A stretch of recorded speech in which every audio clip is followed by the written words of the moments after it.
Houthis வந்து நல்ல well trained போராளிகள். அவங்க ஆக்சுவலாக வந்து பழங்குடியினர்கள் ஆக்சுவலாக.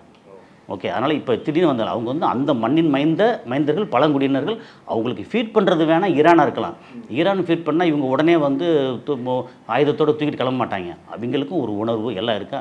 இதெல்லாம் சேர்ந்து வர்றது தான் இப்போ அடிக்கிறது. இப்போ என்ன டெக்னாலஜி வந்து ஒரு 15-20 வருஷத்துக்கு முன்னாடி வரைக்கும் 96 2000 வரைக்கும் கூட இங்கே வந்து சுற்றி இருக்கிற முஸ்லீம் கண்ட்ரி இருக்காங்க இல்லையா, எகிப்தில் இல்லை, இதில் ஏமனில் இது கிடையாது, காசாவாக இருக்கட்டும், வெஸ்ட் பேங்காக இருக்கட்டும், லெபனானாக இருக்கட்டும், சிரியா இருக்கட்டும், எங்கேயுமே வந்து இந்த ஆயுத பலம் இருக்கு இல்லையா, அது வந்து ரொம்ப குறைவாக இருந்தது.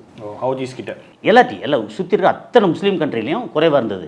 அப்படி கம்பேர் பண்ணினா இங்கே ஈராக்கில் ரொம்ப குறைவாக இருந்துச்சு. அங்கே என்னதான் வந்து நீங்கள் ஸ்கட் ஏவுகணை கையில் இருந்தால் கூட அது வந்து ரஷ்யாவோட ஏவுகணையை வந்து இம்ப்ரூவ் பண்ணது சதாம் ஹுசேன் இருக்கும்போது. அப்படி இருந்தால் கூட அதுக்கு வந்து பேட்ரியாட் வந்து ரொம்ப சாதாரணமாக அடித்து தாக்குனாங்க. அப்புறம் ஈரானில் வந்து ஏற்கனவே 40 வருஷமாக கிட்டத்தட்ட 38 வருஷத்துக்கு மேலே சேங்ஷன் பண்ண கண்ட்ரி. ஸோ அதனால் ரொம்ப கஷ்டப்பட்டு இருந்த கண்ட்ரி. அவங்ககிட்டயும் ஆயுத பலம் இல்லை.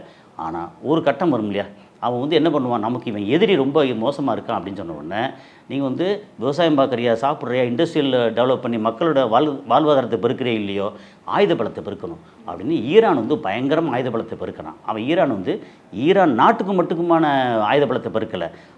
அவன் வந்து ஆயுத பலம் வந்து ஹவுத்திஸுக்கு கொடுக்கணும், ஹிஸ்புல்லாவுக்கு கொடுக்கணும், அதுக்கப்புறம் வந்து இங்கே இதில் இருக்கிற ஈராக்கில் இருக்கிற போராளி குழுக்களுக்கு கொடுக்கணும், சுற்றி இருக்கிற 6-7 போராளி குழுக்களுக்கு, சிரியாவில் வந்து ஈரானோட போராளி குழு இருக்குது, ஹிஸ்புல்லா இருக்காங்க, இப்படி எல்லாருக்கும் கொடுக்குறக்கு. அவன் ஆயுதம் தயாரிக்கிறது, ஆயுதம் வெளியிலேருந்து வாங்குறது, அதுக்கப்புறம் அமெரிக்காவோட கள்ள மார்க்கெட் இருக்குல்ல, அதில் வந்து ஆயுதத்தை வாங்கி கொடுக்குறது, எல்லா வேலையும் வந்து ஈரான் வந்து பண்ணுறாங்க.